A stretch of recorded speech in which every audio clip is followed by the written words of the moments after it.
Pendapat pakar keuangan negara tentang ASB dan juga emas. Apa pendapat pakar keuangan negara berkaitan dengan ASB dan juga emas?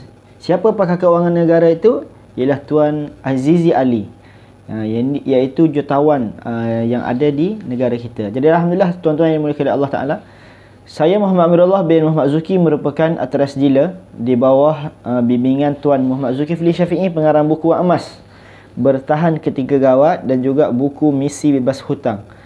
Jadi alhamdulillah tuan-tuan yang dimuliakan oleh Allah Subhanahu Wa Taala, hari ini saya ingin berkongsi apa pendapat pakar keuangan Tuan Azizi Ali berkaitan dengan ASB ataupun emas. Tuan-tuan yang dimuliakan oleh Allah SWT, Tuan Azizi Ali mengatakan kedua-dua instrumen ASB dan juga emas mempunyai kelebihan yang tersendiri dan mempunyai tujuan yang tersendiri. Jadi Tuan Azizi Ali bagi tahu apa? ASB merupakan sesuai untuk kita simpan untuk tujuan jangka masa pendek. ASB ni tujuan untuk jangka masa pendek. Berapa lama jangka masa pendek? Jangka masa pendek ni dalam tempoh 2 tahun ke bawah. Jadi untuk 2 tahun yang ke bawah sesuai untuk kita simpan di dalam ASB ataupun tabung haji. Jadi apa yang perlu disimpan? Berapa banyak perlu disimpan? Iaitu 3 bulan gaji sebagai dana kecemasan kita. Dana kecemasan kita 3 ataupun sehingga 6 bulan gaji, yang ni simpan di dalam ASB ataupun boleh juga kita simpan di dalam tabung haji. Jadi untuk ASB ni untuk jangka masa pendek, kita boleh simpan di dalam bentuk cash lah, iaitu mudah untuk kita keluarkan duit tersebut apabila berlaku apa-apa kecemasan. Dan seterusnya ialah untuk jangka masa panjang. Tuan Azizi Ali bagi tahu untuk jangka masa panjang emas lebih sesuai. Jangka masa panjang ni berapa lama? Iaitu 2 tahun ke atas. Untuk 2 tahun ke atas, kita nak capai matlamat tersebut 2 tahun ke atas. Contoh nak beli motor, nak beli kereta, nak kahwin, nak pergi umrah, nak pergi haji, nak deposit rumah, nak beli tanah, ataupun apa-apa sekalipun matlamat keuangan yang melebihi 2 tahun. 2 tahun ke atas, yang ni kita perlu simpan di dalam bentuk emas. Sebab apa? ASB ni pulangan dia sekarang ni lebih kurang 5% sahaja. Dividen yang diperoleh lebih kurang 5% sahaja setahun.